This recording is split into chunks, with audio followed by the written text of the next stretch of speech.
Bom dia, meus amados irmãos, a graça e a paz do Senhor Jesus, louvado seja o nome do Senhor. Em quem está a sua confiança?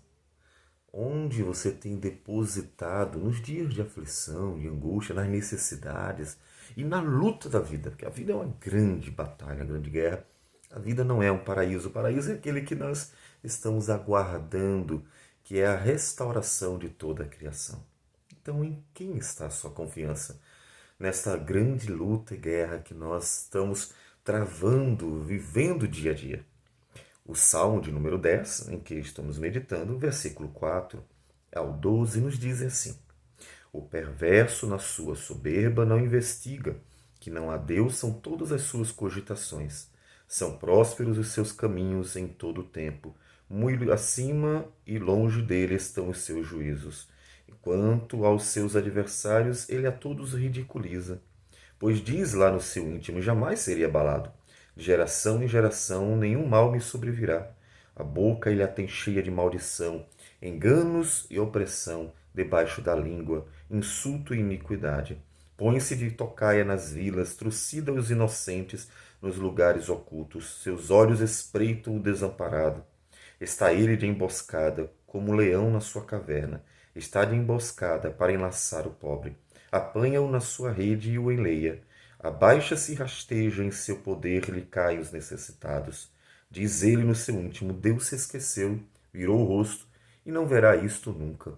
Levanta-te, Senhor, ó Deus, ergue a mão, não te esqueças dos pobres. Olha o tamanho do histórico de maldade que o salmista descreve está presenciando. Nós estamos vendo algo semelhante. Não temos dúvida de que muitos daqueles que são os poderosos deste mundo, daqueles que consideram-se os dominadores deste mundo, maquinam maldade para os pequeninos. Infelizmente, o pecado fez com que o homem sempre agisse assim. Aqueles que se acham grandes sempre estão tentando destruir os pequenos. O que fazer? O que fazer diante da maldade do mundo? O que a igreja fez quando o Império Romano oprimiu, maltratou, matou os cristãos? O que fazer quando as coisas não estão boas? O que fazer quando o homem se acha um Deus e quando ele acha que ninguém pode detê-lo? O que fazer quando nós, tão pequeninos, não temos como nos defender, inclusive? O que fazer quando a maldade cresce de tal modo que o homem mau começa a dominar sobre a terra? O salmista simplesmente ergue a voz aos céus. Levanta-te, Senhor. Ó Deus, ergue a mão. Não te esqueças dos pobres. Ele ergue a sua voz ao céu. Ele clama a Deus. Observe que diante de uma descrição tão grande da maldade, ele poderia estar apenas revoltado e tentando fazer alguma coisa com as suas próprias forças. Ele poderia tentar resolver o problema com as suas próprias forças. Ele poderia tentar brigar, lutar e mostrar que ele vai vencer. Ele poderia ter confiado em possíveis estratégias, mas não.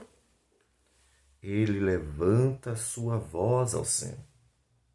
Ele sabe que não pode fazer nada. Ele sabe que é pequeno. Na sua humildade, ele reconhece que, de fato, os perversos costumam ser maiores em poder, em riqueza e em toda a sua arrogância. Eles estão prontos para pisar e devorar todos que vêm pela frente, porque não há piedade. Ele sabe da maldade dos homens. Todavia, ele sabe também que Deus é sim o Criador e o Senhor de toda a terra. Então ele lança em sua pequenez a sua vida diante de Deus. Ele se prostra diante do Senhor, ele se humilha diante daquele que criou e que julga toda a terra. Porque na sua pequenez ele sabe que encontra graça e misericórdia naquele que não só fez, mas também conduz, governa, é Senhor de todas as coisas. Portanto, mesmo que você se sinta pequenino, mesmo que você olhe para toda a maldade ao redor e as muitas tentativas de destruir as pessoas e toda essa tentativa de prejudicar os homens, mesmo que você se sinta pequenino, você precisa saber que existe um Deus que é muito grande. Essa é a confiança da igreja. A igreja não confia nas suas próprias forças. O cristão não confia nas suas próprias forças. Não é a nossa capacidade intelectual, não é a nossa capacidade, nossa força, nossas competências que nos dão ousadia para continuar perseverando nessa batalha contra o mal. Não. É a certeza de que Deus é de fato o Senhor. Mas não só saber que Ele é o Senhor, mas saber que Ele age. Levanta-te, Senhor, ó Deus, ergue a mão.